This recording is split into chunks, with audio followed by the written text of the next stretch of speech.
نحمده ونصلي على رسوله الكريم أما بعد أعوذ بالله من الشيطان الرجيم بسم الله الرحمن الرحيم. A very warm welcome to you all to the day 8 of تعلیم منتخبہ حدیث. انشاءاللہ آج کا ہمارا عنوان ہے وضو کے فضائل. آج ہم انشاءاللہ آیت قرآن دیکھیں گے وضو کے فضائل کے بارے میں اور احادیث نبوی پڑھیں گے انشاءاللہ.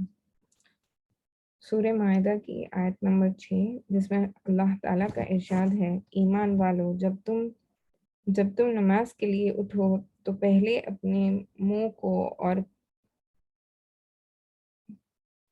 کونیوں تک اپنے ہاتھوں کو دھو لیا کرو، اپنے سروں کو مسح کر لیا کرو اور اپنے پاؤں بھی ٹخنوں تک دھو لیا کرو. سورہ توبہ کی آیت نمبر 108 ہے. اللہ تعالیٰ خوب پاک رہنے والوں کو پسند فرماتے ہیں. احادیث نبوی صلی اللہ علیہ وسلم. صحیح مسلم کی حدیث نمبر 230 ہے.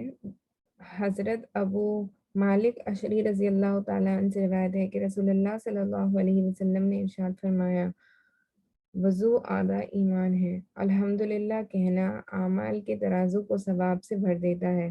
سبحان اللہ والحمدللہ ہی آسمان و زمین کے درمیان کی خالی جگہ کو ثواب سے بھر دیتا ہے.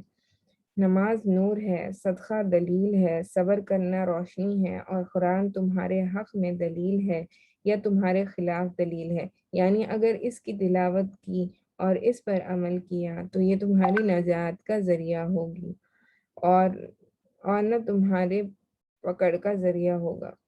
فائدہ: اس حدیث شریف میں وضو کو آدھا ایمان اس لیے فرمایا ہے کہ ایمان سے دل کے کفر و شرک کی ناپاکی دور ہوتی ہے اور وضو سے اعضاء کی ناپاکی دور ہوتی ہے. نماز کے نور ہونے کا ایک معنی یہ ہے کہ نماز گناہ اور بے حیائی سے روکتی ہے، جس طرح نور اندھیرے کو دور کرتا ہے. دوسرا معنی یہ ہے کہ نماز کی وجہ سے نمازی کا چہرہ قیامت کے دن روشن ہوگا اور دنیا میں بھی نمازی کے چہرے پر تروتازگی ہوگی. تیسرا معنی یہ ہے کہ نماز خبر اور قیامت کے اندھیروں میں روشنی ہے. صدقے کی دلیل ہونے کا مطلب یہ ہے کہ مال انسان کو محبوب ہوتا ہے اور جب وہ اللہ تعالیٰ کے راستے میں اس کو خرچ کرتا ہے اور صدقہ کرتا ہے تو یہ صدقہ کرنا اس کے ایمان میں سچا ہونے کی علامت اور دلیل ہے. صبر کی روشنی ہونے کا مطلب یہ ہے کہ صبر کرنے والا شخص یعنی اللہ کے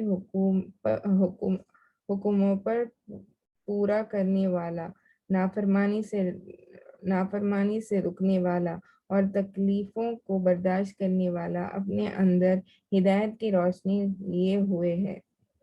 حضرت ابو مالک اشعری رضی اللہ تعالیٰ عنہ سے روایت ہے کہ رسول اللہ صلی اللہ علیہ وسلم نے ارشاد فرمایا، وضو آدھا ایمان ہے. الحمدللہ کہنا اعمال کے ترازو کو ثواب سے بھر دیتا ہے. سبحان اللہ والحمدللہ آسمان و زمین کے درمیان کی خالی جگہ کو ثواب سے بھر دیتا ہے.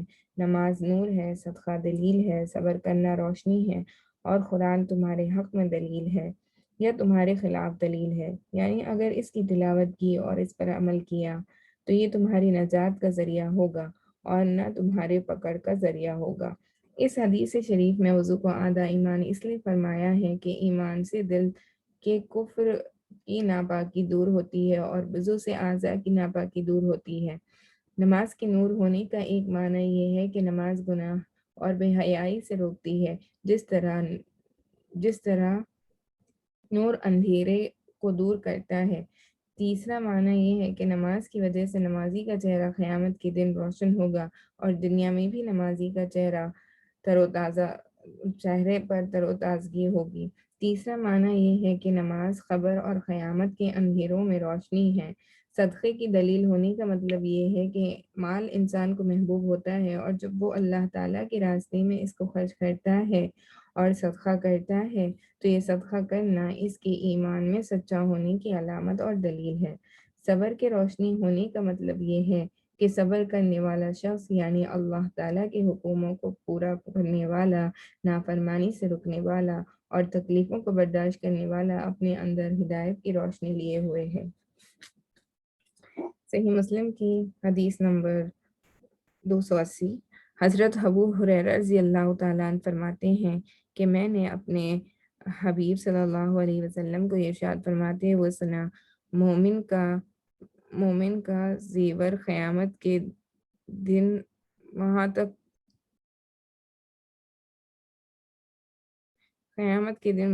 پہنچے گا جہاں تک وضو کا پانی پہنچتا ہے، یعنی اعضاء کے جن حصوں تک وضو کا پانی پہنچے گا وہاں تک زیور پہنچائے جائیں گے۔ حضرت ابو ہریرہ رضی اللہ تعالیٰ عنہ فرماتے ہیں کہ میں نے اپنے حبیب صلی اللہ علیہ وسلم سے ارشاد فرماتے ہوئے سنا، مومن کا زیور قیامت کے دن وہاں تک پہنچے گا جہاں تک وضو کا پانی پہنچا، یعنی اعضاء کے جن حصوں تک وضو کا پانی پہنچے گا وہاں تک زیور پہنائے جائیں گے۔ صحیح بخاری کی حدیث نمبر 136۔ حضرت ابو ہریرہ رضی اللہ تعالیٰ عنہ سے روایت ہے کہ رسول اللہ صلی اللہ علیہ وسلم کو یہ ارشاد فرماتے ہوئے سنا، میری امت قیامت کے دن اس حال میں بلائی جائے گی کہ ان کے ہاتھ، پاؤں اور چہرے وضو کے دھلنے کی وجہ سے روشن اور چمکدار ہوں گے، لہٰذا جو شخص اپنی روشنی کو بڑھانا چاہتا ہے تو اسے چاہیے کہ وہ اسے بڑھائے۔ فائدہ مطلب یہ ہے کہ وضو اس اہتمام سے کیا جائے کہ اعضاء وضو میں کوئی جگہ خشک نہ رہے، یعنی کہ اکثر جلد بازی میں ہم وضو کر لیتے ہیں اور اعضاء ہمارے صحیح سے پانی سے نہیں ترک ہوتے، تو آپ اس چیز کا اہتمام کریں کہ آپ وضو اطمینان سے کریں اور تاکہ آپ کے سارے اعضاء پانی سے بالکل بھیگیں۔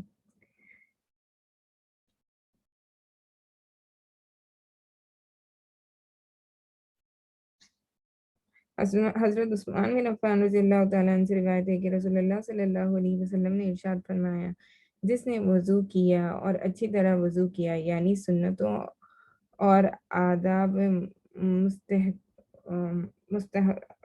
مستحبات کا اہتمام کیا تو اس کے گناہ جسم سے نکل جاتے ہیں، یہاں تک کہ اس کے ناخنوں کے نیچے سے بھی نکل جاتے ہیں۔ یہ صحیح مسلم کی حدیث ہے۔ فائدہ حدیث نمبر 870 ہے۔ فائدہ علماء کی تحقیق یہ ہے کہ وضو، نماز وغیرہ عبادت سے صرف گناہ صغیرہ معاف ہوتے ہیں، کبیرہ گناہ یعنی توبہ کے بنا معاف نہیں ہوتے ہیں، اس لیے وضو، نماز وغیرہ عبادت کے ساتھ توبہ و استغفار کا بھی اہتمام کرنا چاہیے۔ البتہ اللہ تعالیٰ اپنے فضل سے کسی کے گناہ کبیرہ بھی معاف فرما دے تو دوسری بات ہے۔ حضرت عثمان بن عفان رضی اللہ تعالیٰ عنہ سے روایت ہے کہ رسول اللہ صلی اللہ علیہ وسلم نے ارشاد فرمایا، جس نے وضو کیا اور اچھی طرح وضو کیا، یعنی سنتوں اور آداب مستحبات کا اہتمام کیا تو اس کے گناہ جسم سے نکل جاتے ہیں، یہاں تک کہ اس کے ناخنوں کے نیچے سے بھی نکل جاتے ہیں۔ فائدہ علماء کی تحقیق یہ ہے کہ وضو، نماز وغیرہ عبادت سے صرف گناہ صغیرہ معاف ہوتے ہیں، کبیرہ گناہ یعنی جو گناہ توبہ کے بنا معاف نہیں ہوتے ہیں وہ معاف نہیں ہوں گے، تو اس کے لیے وضو وغیرہ عبادت کے ساتھ توبہ و استغفار کا بھی اہتمام کیا جائے۔ البتہ اللہ تعالیٰ اپنے فضل و کرم سے کسی کو کہ گناہ کبیرہ بھی معاف کر دے تو وہ الگ بات ہے۔ تو استغفار کرنے کے لیے آپ استغفر اللہ الذی لا الہ الا هو الحی القیوم واتوب الیہ صبح و شام 100 مرتبہ پڑھنے کا اہتمام کر سکتے ہیں، یا پھر آپ صرف استغفر اللہ، یہ چھوٹا سا فکرہ استغفر اللہ، چلتے پھرتے اٹھتے بیٹھتے کام کاج کرتے صبح شام 100 مرتبہ پڑھنے کی عادت ڈالیں، یا چلتے پھرتے اپنے کام کاج میں استغفار کرتے رہا کریں تاکہ ہمارے گناہ کبیرہ سے ہم اللہ سے معافی مانگ سکیں۔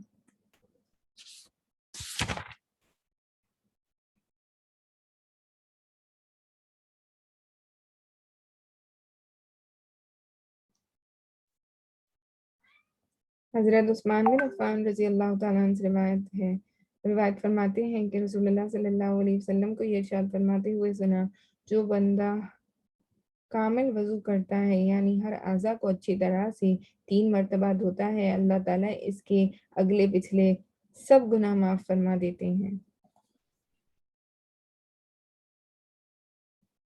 حضرت عثمان بن عفان رضی اللہ تعالیٰ عنہ فرماتے ہیں کہ میں نے رسول اللہ صلی اللہ علیہ وسلم کو ارشاد فرماتے ہوئے سنا، جو بندہ کامل وضو کرتا ہے یعنی ہر اعضاء کو اچھی طرح 3 مرتبہ دھوتا ہے، اللہ تعالیٰ اس کے اگلے پچھلے سب گناہ معاف فرما دیتے ہیں۔